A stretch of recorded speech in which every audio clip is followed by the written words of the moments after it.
सखींनो, आज आहे नागपंचमी, श्रावण महिन्यातला पहिला सण. तर आज आपण करूया पुरणाची दिंडी. पुरणाची दिंडी म्हणजे कानवले सुद्धा बोलल्या जातात, पुरणाचे कानवले.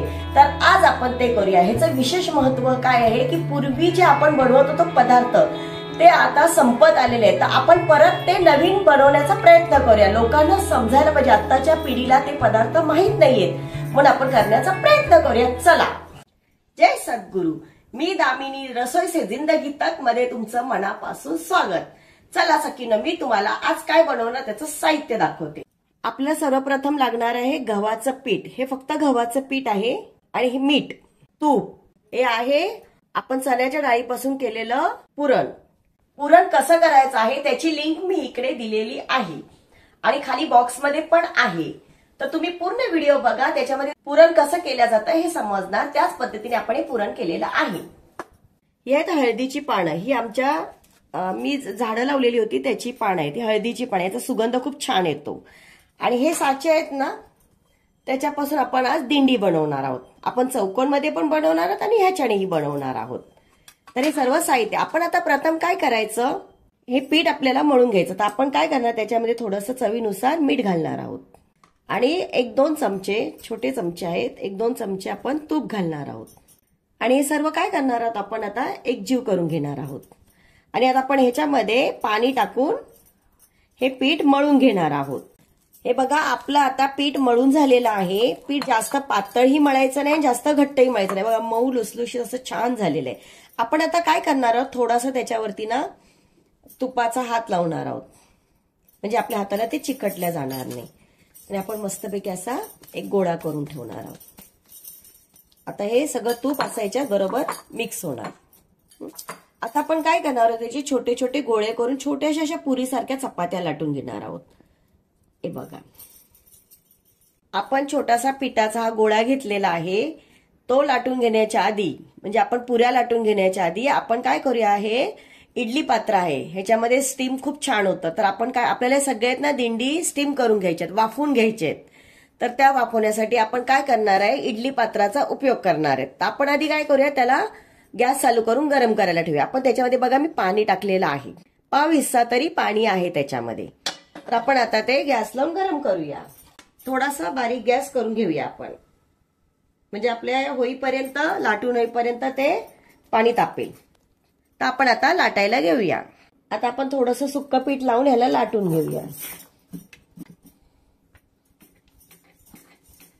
आता ही आपली पुरी लाटून झालेली. हे थोडं जाड असेल, पातळ असेल तरी चालतं, कारण वाफवलं जातं ते. आता आपण काय करणार आहोत, असं याचा शेप असाच यायला पाहिजे असं काही नाही. सगळे दिंडी एकसारखे होण्यासाठी आपण काय करणार, हा डब्बा मी घेतलेला आहे, त्या डब्याचा असा गोल आकार करून घेणार आहोत. हे बघा, असा मस्तपैकी त्याचा एक गोल आकार आलेला आहे. आता आपण काय करणार आहोत, त्याच्यामध्ये पुरण भरणार आहोत. आता ह्याच्यामध्ये मी पुरण भरलेले आहेत. तर आपण काय करणार आहोत, म्हणजे आम्ही जे लहानपणी करायचो ना तसं मी तुम्हाला दाखवते. दोन्ही एका ह्या साईडने फोल्ड केलं, दुसरं ह्या साईडने फोल्ड केलं, त्याच्यानंतर इकडून फोल्ड केलं एक साईड, आणि एक साईड इकडून फोल्ड केलं. आणि हे असं मस्तपैकी असं दाबून घेऊन एक, आपण खारी खातो की नाही, खारी, त्या खारी टाईप मध्ये एक चौकोन केलंय बघा. हे बघा, आपण ना हे करंजी करतो ना ते आहे. आपण याच्यात काय करायचं, आता इथं तुम्ही सुक्क पीठ टाकू शकता किंवा असं तूप लावू शकता. मी थोडंसं तूप लावून घेते, म्हणजे चिकटणार नाही ह्याच्यामध्ये. आणि आपण ही छोटीशी पुरी केलेली आहे, चपाती केलेली आहे छोटीशी, आपण ती अशी टाकणार आहोत याच्यामध्ये. आता याच्यामध्ये आपण जे केलेलं पुरण आहे की नाही ते भरणार आहोत. बघा, तुम्हाला जितकं गच्च भरायचं ना त्या हिशोबाने तुम्ही ह्याच्यात भरू शकता. बघा, मी 2 चमचे तरी भरून घेतलेले. आपण काय करायचं, बाजूला कड असते तर त्याच्या जरा आतमध्ये भरून घ्यायचं, नाहीतर काय होणार, फाटल्या जाणार. मग हे असं फोल्ड, जसं आपण करंजी करतो की नाही त्याच टाईप मध्ये करायचं, तशीच पद्धत ठेवायची करंजी सारखी. आणि आपण आता हे असं बंद करणार आहोत. हे बाजूचं पीठ आपण काढून घेणार आहोत. हे बघा किती छान आकार आला ना, ही डिझाईन आली वरची. आणि आपण हे ना सुक्क पिठाचा हात घ्यायचा असा, आणि हे सगळं असं दाबून घ्यायचं, कारण पीठ आपलं ओललं असतं ना म्हणून. आणि हे बाजूचं पीठ असं आहे ना, ते सगळं काढून घ्यायचं आपण असं. हा एक प्रकार आहे, म्हणजे आपले वेगवेगळे प्रकार आपण करत राहायचे, ट्राय करायचं एक डिझाईन.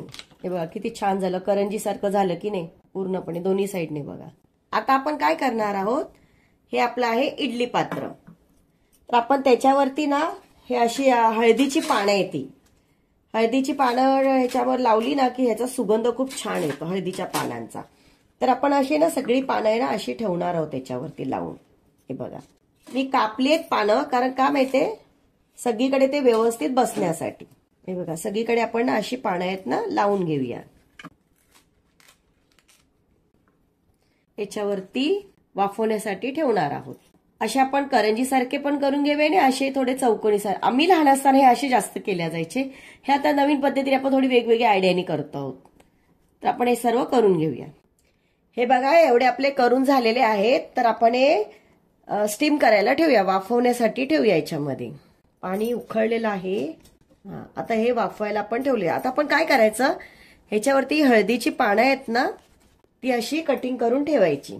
एक 5 मिनिटानंतर याचा सुगंध इतका छान यायला लागतो ना हळदीच्या पानांचा. आता हे आपण बनवलेले, आता ह्याच्यावरती असे ठेवून द्यायचे आणि याला एक 10 ते 15 मिनिटं आपण वाफवून घेणार आहोत. हे वाफल्या जाते तोपर्यंत आपण बाकीचे आहेत ते करून घेऊया. हे बघा मस्तपैकी असे वाफवले जाते.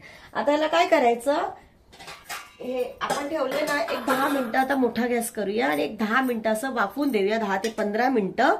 आणि झाकणी टाकून ठेवूया, तोपर्यंत आपण बाकीचे करून घेऊया. चला सखींनो आपण बघूया आपली दिंडी तयार झालेली आहे की नाही. आता 15 मिनिटं झालेली आहेत. चला आपण बघूया. गरम आहे, सांभाळून करा. आहा काय सुगंध येतोय मस्त. आता आपण पान काढून बघूया.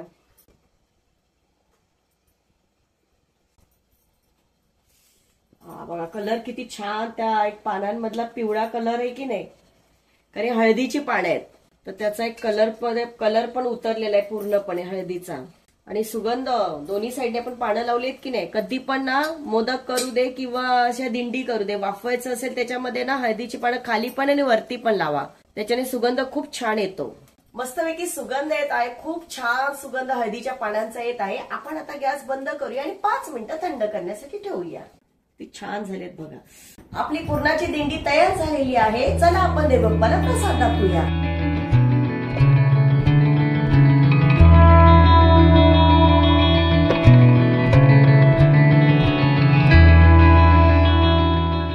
आता आपली दिंडी तयार झालेली आहे. पुरणाची दिंडी केलेली आहे आपण, तयार झालेली आहे. चला खायला. हे बघा आपले दिंडी किती सुंदर झालेले आहेत, एकदम मऊ असे छान सॉफ्ट झालेले आहेत, वाफून मस्त झालेले आहेत. आपण आता ते तोडून बघूया. हे बघा किती मस्त आतमध्ये पुरण व्यवस्थित भरले आहे, किती भरगच्च पुरण आहे त्याच्यामध्ये बघा. आता आपण हे खायचं कसं, याच्यामध्ये काय करायचं, मस्तपैकी साजूक तूप घालायचं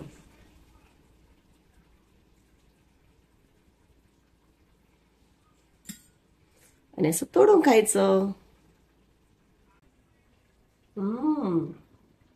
तुपाचा स्वाद, हळदीच्या पानांचा स्वाद आणि एकदम वाफवलेलं मऊ लुसलुशीत मस्त. बघा थोडे कष्ट लागत नाही. वयस्कर माणसांसाठी तर फार छान आहे. मी ना तुम्हाला आमच्या बालपणीचे थोडेफार किस्से सांगते. आम्ही लहान होतो ना तेव्हा आम्हाला साडी घालण्याचा खूप क्रेज असायचा. म्हणजे असं वाटायचं की मी साडी का घालू शकत नाही. आम्ही काय करायचो, आईच्या साड्या घालण्यासाठी आम्हाला सणाची वाट बघत बसायचो. मग कुठलाही सण आला ना की आम्हाला असं असायचं, आईचं ब्लाऊज आहे तर टाचायचं आणि ते साडी नेसायची आणि मस्त एन्जॉय करायचं. आमच्याकडे काकू होत्या रत्नमाला शिंदे करून, तर त्यांच्या अंगणामध्ये नेहमी आम्हाला त्या कुठलाही सण असू दे मस्तपैकी एन्जॉय करण्यासाठी बोलवायचे आणि आम्ही एन्जॉय करायचं.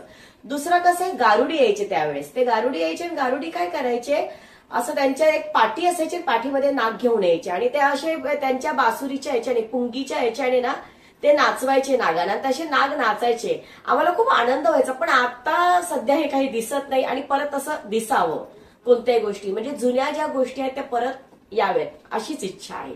तुम्ही सुद्धा हे पुरणाचे दिंडे ट्राय करा आणि कमेंट सेक्शन मध्ये मला सांगा. खूप छान लागतात, करून बघा. माझ्या चॅनलला लाईक शेअर सबस्क्राईब करा.